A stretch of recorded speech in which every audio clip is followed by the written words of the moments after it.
pupunta na po tayo doon sa ating main topic ho, mga bossing. No?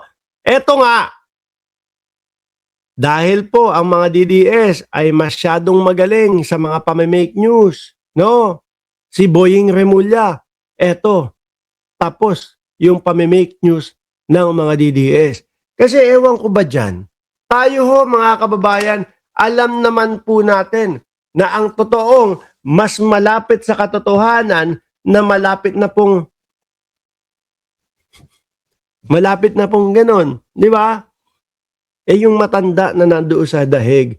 Pero, huwag kayong magagalit sa akin mga DDS. Real talk lang naman yon. Ang tatay ninyo 81 anyos na. O, di ba? Ilang taon ba ang ibubuhay natin dito sa mundong ibabaw? Malapit na din, no? Real talkan lang talaga. Ngayon mga kababayan, tayo po, alam natin, yun yung mas malapit sa katotohanan. Pero wala ho akong nakita dyan sa inyo mga komento o miski ho sa akin, wala kayong narinig na, sana mamatay na yan si Duterte. O sana ganito na. O ilibing na yan si Duterte. Wala ho kayong narinig na ganun ho, mga kababayan. Pero iba itong mga DDS. Sobrang sasama po ng mga ugali, mga bossing. Biruin mo. Si Boying Remulla, maayos ang kalusugan. Bigla hong pinapatay eh. Makikita mo, lalo na doon sa mga kaibigan ko, doon sa Facebook, na mga DDS. Ay, grabe. Panalangin. Mamatay na si Boying Remulla. Naku, wag ho natin gagawin yan. Ang manalangin po ng kamatayan ng ibang kapwa natin, mga bossing. Wag na wag po. Kapag kaganyan kayo, mali ang turo sa inyo ng inyong mga relihiyon. O di ba? Marichen, mga evil mind sila. Eto na ho, soplak na yung mga DDS na nagpapakalat ng balita na si Ombudsman Remulla ay nasa ospital. Boying Remulla breaks his silence about his supposed... Ayan na. Pasok na. Yan, nandyan na.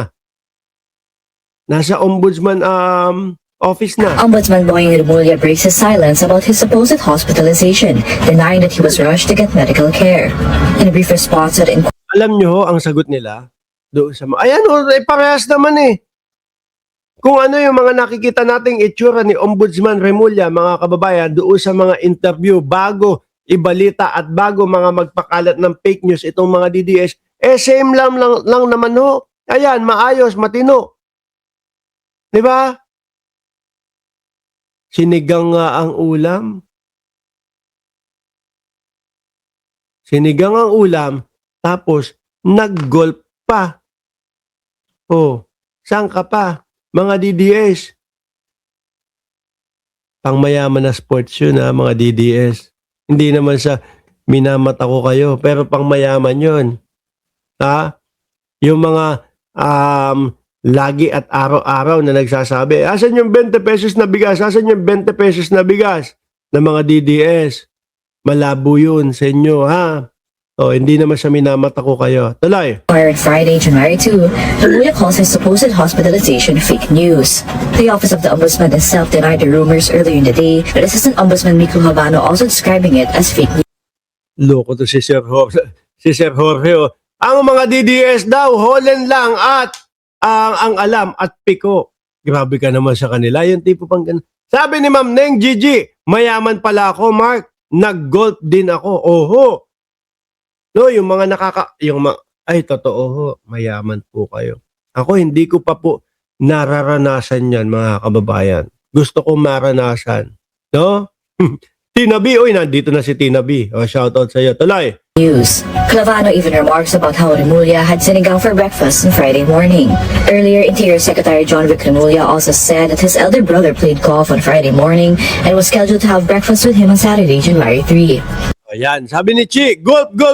Inuman yan, Chi pampalaki ng bicep yan Ngayon mga kababayan, bakit talagang asar na asar, inis na inis, etong mga DDS kay Ombudsman Remulla? Yung mga idol po kasi nila, mga bossing. Yung mga idol po nila,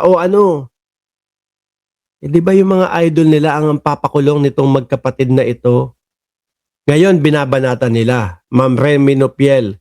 Binabanatan nila yung mga Remulla. Oh, nasa na yung papakulong ninyo? Nasa na yung sinasabi ninyo na bago magpasko? Nasa oblo na. Di ba si Diskaya isa sa big fish na nakakulong na?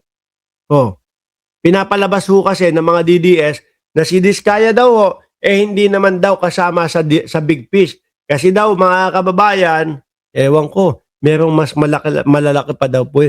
Huwag kayong mag-alala, huwag kayong mainip. Darating din po sa punto na yan. Kung yung dating Pangulong Duterte, lagi nyo kaming binabas dito, Mark, lagi kang nagko-content, sinasabi mo mahuhuli na, dadali na sa ICC si dating Pangulong Duterte. Hindi naman nangyayari. Pero, nung nangyari, nag-iyakan kayo. Kung ano-anong mga drama lumabas sa katawan ninyo. Meron mga nagbibideo pa, no, mga DDS, nagbibideo, tapos itatapat sa kanila yung cellphone. Tatay di ko, umiiyak pa. Tapos sino pa? Si Buloy. Mark, yung mga PNP, hindi naman mahuli si Kibuloy. Sabi nahuli, na-arresto na si Kibuloy. Nung na-arresto, nag-iyakan pa din po. Kaya ngayon, hindi na ho nila sinasabi yan Hindi na nila sinasabi yan, mga kababayan, dito sa pag-aaresto o dito sa warrant of arrest ni Bato de la Rosa. Kasi alam nila, mangyayari ho, mga bossing. The rumors circulated across social media claiming that Remulla was rushed to the hospital. All these were posted on Facebook pages, some of which were found to be supportive of the Duterte family. Nako, ang maganda ho nito, mga kababayan, kilusan po. No? Kagaya nung kay General Torre. May isang vlogger ang DDS. Ang ginawa nung isang vlogger na DDS, ihiniga. No? Malala na daw ho sa ospital. Hindi ho yung kagaya nung sa akin, ubo. Yung sa akin, pawala na. Parehas pala kami ni Tina B na may ubo.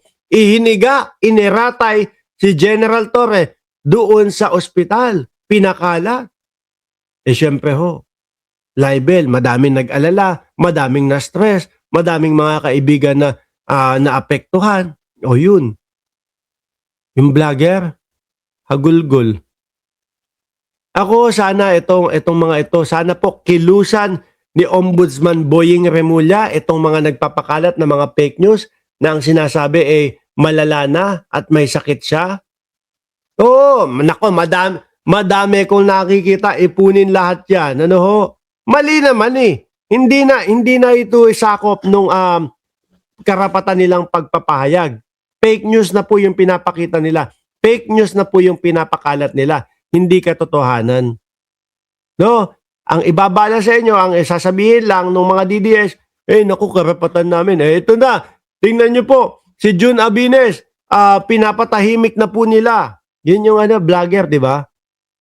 Na kinasuhan. Yung kamukhaan, may hawig na yun, artista yun Pugo ba yung pangalan yun, nakaganon. Yung lagi nakaganon, Yung ganyan. Nung nakasuhan, ayun, tahimik. Nalungkot ako para doon sa kanyang mga anak.